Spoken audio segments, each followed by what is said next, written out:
स्वागत है आपका VS नेटवर्क में। मैं हूं निहारिका। चलिए शुरुआत करते हैं बुलेटिन की।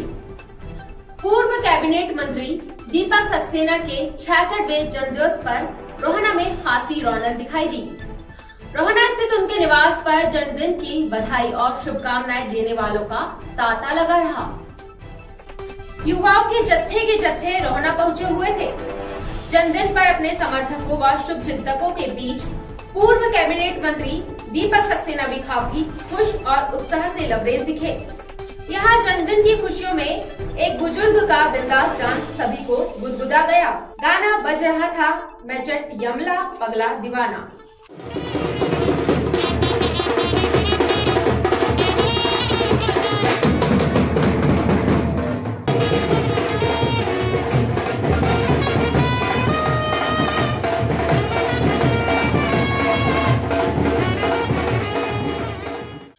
कांग्रेस ने महंगाई के मुद्दे पर सरकार को घेरते हुए 11 जून को धरना प्रदर्शन किया।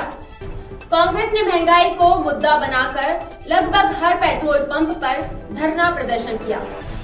जिला भाजपा अध्यक्ष विवेक बंटी साहू ने उस धरना प्रदर्शन और खासकर मौजूदा कोरोना संकट में जब सरकार गरीबों की हर संभव मदद कर रही है, ऐसे में कांग्रेस के प्रदर्शन को राजनीतिक मजबूरी और अस्तित्व की लड़ाई करार दिया है।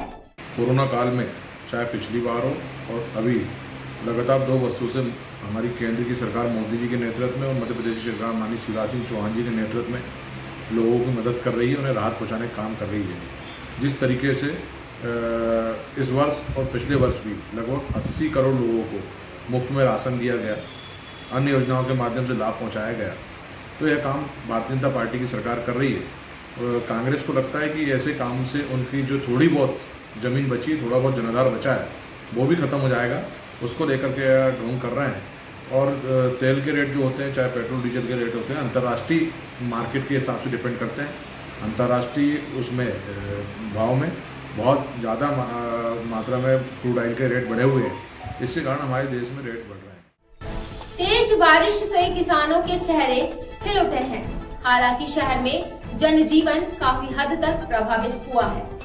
अच्छे मानसून से अच्छी फसलों की उम्मीदें हैं, लेकिन शहरी क्षेत्र में इस दौरान पानी, कीचड़ व गंदगी से मच्छर मक्खियों की बढ़त के कारण मौसमी और संक्रामक रोग बढ़ने की आशंका हर साल की परेशानी है।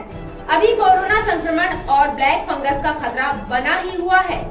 ऐसे में खान पान, रहन सहन पर विशेष संयम जरूरी हो गया है। बारिश की बौछारों ने माहौल में ठंडक घोलकर राहत जरूर दी है।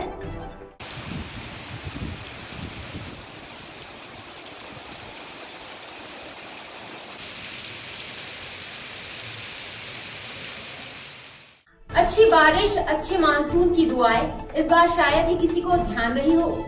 कोरोना के कहर से राहत ही हर दुआ में शामिल थी। सही कहा है किसी ने, बिन मांगे मोती मिले, मांगे मिले ना भीख। जी हाँ, इस बार मानसून पूरी तरह फिदा होकर आया है, लेकिन हमारा विकास कितना तैयार है, आइए खुद ही देख लीजिए। विकास की छाया दूर दूर तक दिखाई देती है। हर्री के पास गुन्नौर नदी का पुल भी एक उदाहरण है।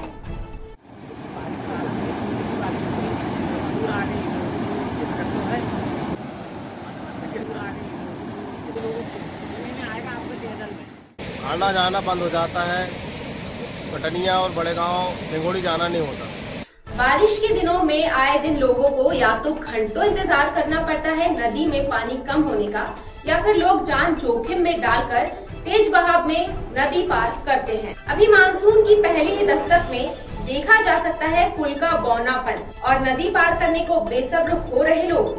पानी के तेज बहाव में विकास बह गया मालूम पड़ता है। कटनिया जा रहे थे तो अचानक बाढ़ आ गई, तो सरकार से मांग है कि बड़ा पुल बनवाएं, अब वो नदी उतरेगी। जिले में ऐसे अनेकों पुल और रपटे हैं जिन पर ना रेलिंग है, ना ही सही ऊंचाई। जरा सी बारिश में रपटे बौने हो जाते हैं और जनता असहाय। नेता इन रास्तों से भला कहाँ रोज गुजरते हैं। लिहाजा विकास के टूटे दांत सुधारने में विभागों को भी फुर्सत नहीं मिलती। शहर के अंदर राजनगर का नाला हो या सोनपुर रोड का नाला, जरा सी बारिश में हर बार विकास की पोल का ढोल बजा ही देते हैं। पूर्व सीएम दिग्विजय सिंह एक बार फिर अपने विवादित बयान के चलते खबरों की सुर्खी बने हुए हैं।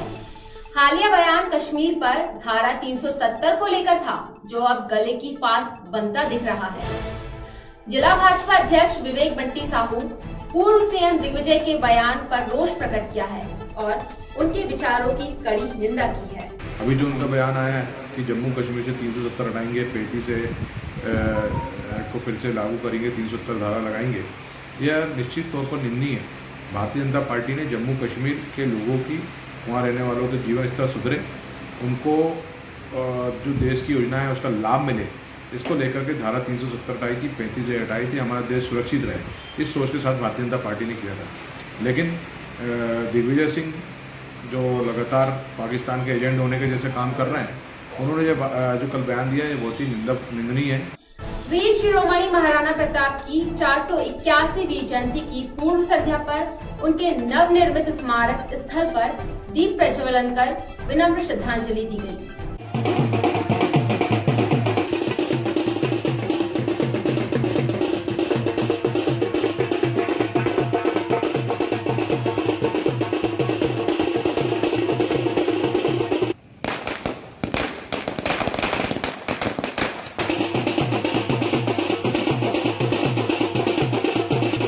महाराणा प्रताप जी की जयंती के अवसर पर आज पूर्व संध्या पर पूजन करके, तिलक लगा करके और आरती उतार करके पूजन की गई और महाराणा प्रताप जी ने जो देश के लिए किया है बलिदान, उसको याद किया गया और यही सब लोगों ने कहा कि जब तक सूरज चांद रहेगा, महाराणा प्रताप का नाम रहेगा। 13 जून को संडे लॉकडाउन रहेगा। इस बात के मद्देनजर राजपूत क्षत्रिय समाज और राष्ट्रभक्तों ने जयंती की पूर्व संध्या पर यह कार्यक्रम कोविड गाइडलाइंस का पालन करते हुए किया। 481वीं जयंती मनाई। कल जनता कर्फ्यू होने के कारण एक दिन पहले यह कार्यक्रम आयोजित किया गया और इस स्थान पर ड्यूटी लगाने में हमारे पूर्व विधायक श्री दीपक सक्सेना जी, कमलनाथ जी, नकुलनाथ जी, आज के समय में वर्तमान समय में कांता योगेश सदारंग जी और बंटी भैया का बहुत विशेष योगदान रहा। इसकी वजह से आज ये मूर्तियाँ स्थापित हुई है। हम सामाजिक बंधु और नगर पालिका निगम के का भी हमें पूरा सहयोग मिला। हम सामाजिक बंधु पूर्ण रूप से सभी के आभारी हैं और उन्हें धन्यवाद प्रस्तुत करते हैं।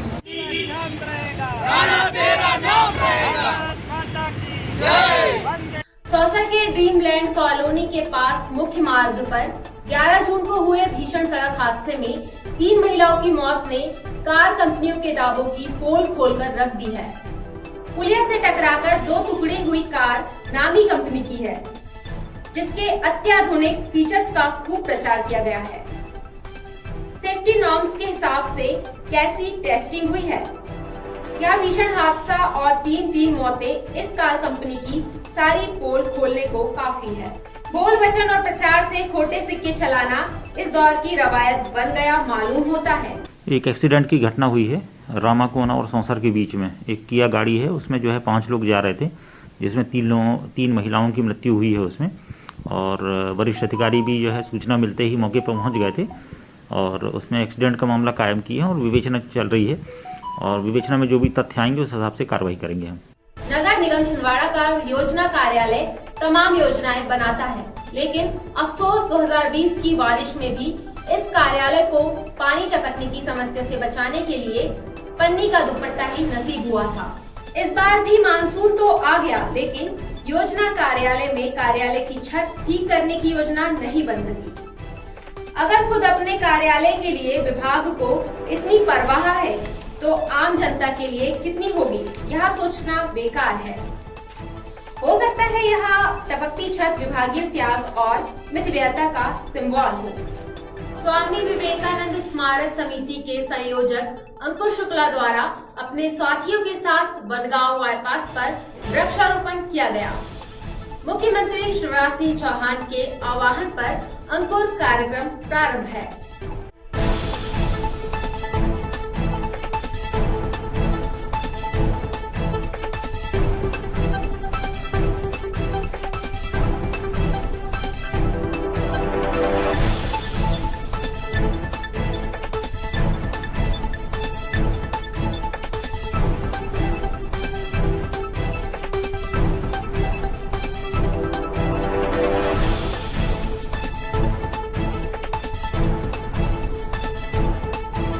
गांव का जो बाईपास है, जो पूरे तरीके से आप देख रहे हैं, इतना बड़ा जो रिंग है, जो कभी वृक्षारोपण यहाँ किया गया था, अभी वर्तमान में पूरा सूखा पड़ा है।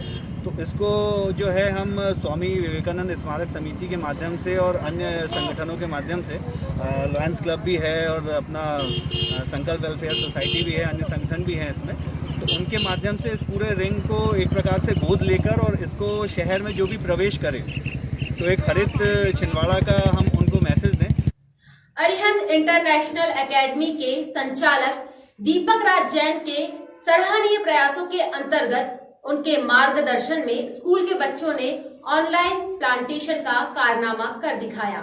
I have planted a gulmohar plant on the occasion of World Environment Day, and I speak a slogan on it: add greenery to environment to make it fresh and alive. Hello everyone. Today Arihant International Academy had done a virtual plantation during COVID-19 pandemic, where each and every student planted a plant with giving their plants a name, with presenting their slogans, drawings, poetry, etc. Myself, Avni Deshmukh from grade 10 had planted a chrysanthemum plant, which I gave name Mums. It is popularly known as Shevanti in Hindi. Myself Diti Khandelwal and I studied in grade 10th Arihant International Academy. ऐ प्रकृति तू हमारे लिए कितना कुछ करती है, ऐ प्रकृति तू हमारे लिए कितना कुछ करती है, और हम हैं कि बस तुझे आहट पहुंचा रहे हैं, और हम हैं कि बस तुझे आहट पहुंचा रहे हैं।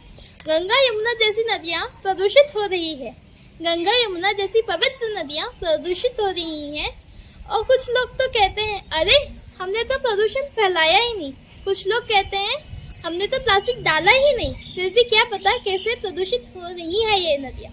समझ में तो जब आएगा जब एक एक पानी की बूंद के लिए तरसेंगे सब लोग। ऐ प्रकृति तू हमारे लिए कितना कुछ करती है, समझ जाओ तुम जो मैं समझा रही हूँ, समझ जाओ तुम जो मैं समझा रही हूँ, कर लो कुछ जैसा मैं कह रही हूँ। पेड़ लगा लो जीवन बचा लो, पेड़ लगा लो जीवन बचा लो, प्रकृति को निखरने दो। अरे जनाब वृक्षारोपण कर लो, अरे जनाब वृक्षारोपण कर लो, प्रकृति को सुंदर बना लो। फिलहाल इतना ही। कोरोना को लेकर लापरवाही न बरते। आपसे फिर होगी मुलाकात। Till then have a nice time.